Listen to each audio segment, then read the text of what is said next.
She had to go overseas because, like a lot of them have had to over the years, you got to supplement your income because the income that you're making at the WNBA isn't nearly enough.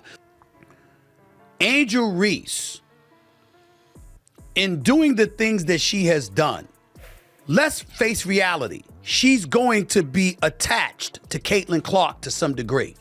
And so when you look at it from that standpoint, to supplement your income by playing 3-on-3 basketball in the United States, in Miami specifically, for a few months where they're talking about doubling. Did the WNBA's investigation into racist fan behavior truly backfire? With no evidence found and no apology offered, fans are outraged. But is there more to this story than meets the eye? Stay tuned as we uncover the timeline that has Fever fans calling foul like never before. Before we move on, I'd like to ask you a small favor. If you appreciate this content, please take a second to like this video and subscribe to the channel. Over 98% of you watch the videos without subscribing. It costs you nothing, but it makes a huge difference to us. So, did you click the subscribe button? Great, thank you so much. Now back to the video. Imagine this. A charged game between the Chicago Sky and Indiana Fever takes an unexpected turn, not because of what happened on the court, but because of what was said to have come from the stands. An allegation of racist remarks hurled at Fever players quickly grabbed headlines, and within hours, the WNBA had launched an investigation.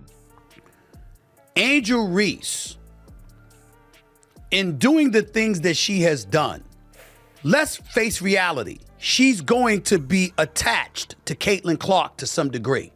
I think when you talk about the average salary, it was like approximately $124,000, if I remember correctly. Well, guess what? The average salary in the NBA is over $10 million. The salary that you were going to make as a WNBA player, I'm all for that. But here's what I have a problem with, Tori.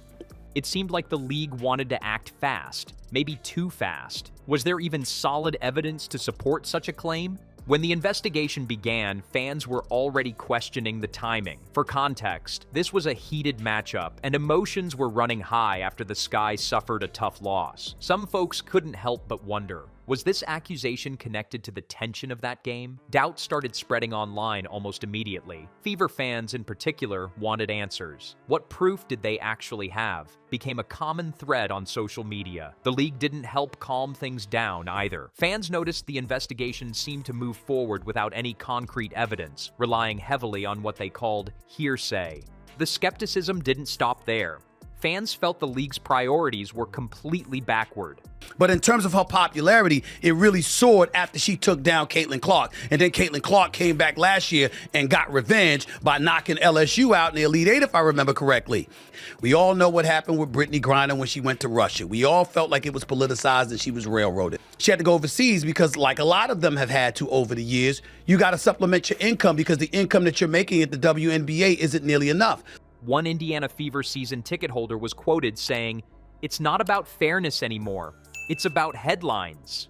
Experts chimed in too, questioning whether the WNBA was prioritizing its reputation rather than getting the facts straight. And while all this noise swirled, the WNBA stayed quiet about the details of its process. That silence only fueled the backlash. Pretty soon, the escalation became undeniable. Fever fans, who now felt unfairly targeted, pointed out that no one was addressing what they saw as a smear against their home crowd. Social media debates turned messier, pitting fans of different teams against each other. And then, just like that, the league announced the investigation was closed. The result? No evidence. Not a single shred. And to top it off, no public apology to the Fever fans who were essentially accused. But this wasn't over. If anything, this conclusion lit a whole new fire. And on top of that, Angel Reese's comments about the situation, that's where things get really interesting. You know what's crazier? The investigation wrapped up without a shred of evidence. But instead of putting the issue to rest, Angel Reese, in doing the things that she has done, let's face reality. She's going to be attached to Caitlin Clark to some degree. I love the fact that she's participating in this unrivaled league because she's made it very clear she doesn't want to have to go overseas to play. And so when you look at it from that standpoint, to supplement your income by playing 3-on-3 basketball in the United States, in Miami specifically, for a few months where they're talking about doubling, it left fans seething. And Angel Reese? Her reaction made everything worse. After the WNBA announced its findings, or lack thereof, Angel took to social media to share her thoughts. And let's just say her tone didn't exactly scream reconciliation. Though she didn't directly accuse any fans, she doubled down, hinting that unresolved issues still remained, and urged the league to do more to protect its players. It was clear she wasn't ready to let this one slide, and neither were the fans she'd indirectly targeted. Indiana Fever fans, in particular, were furious.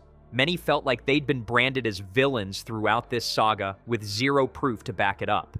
Phrases like, "Where's the apology to your fans?" started trending on forums and threads tied to the league. One tweet, which racked up thousands of likes, called Reese out directly. "If you're going to accuse an entire fan base, at least show some receipts. Otherwise, admit you were wrong." This frustration wasn't just noise, it was resentment bubbling over. And it wasn't limited to hardcore Fever followers either. Other WNBA fans chimed in.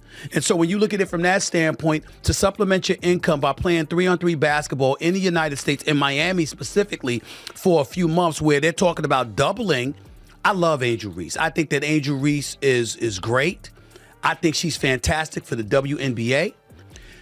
If Angel Reese had never waved her hand in her face when LSU was beating Iowa for in the Final Four of the national championship, criticizing both the league and Reese for what they saw as irresponsible actions that stirred division. Social media, of course, took the firestorm to a whole new level. Messages demanding boycotts and even rumors of a class action suit against the WNBA gained traction.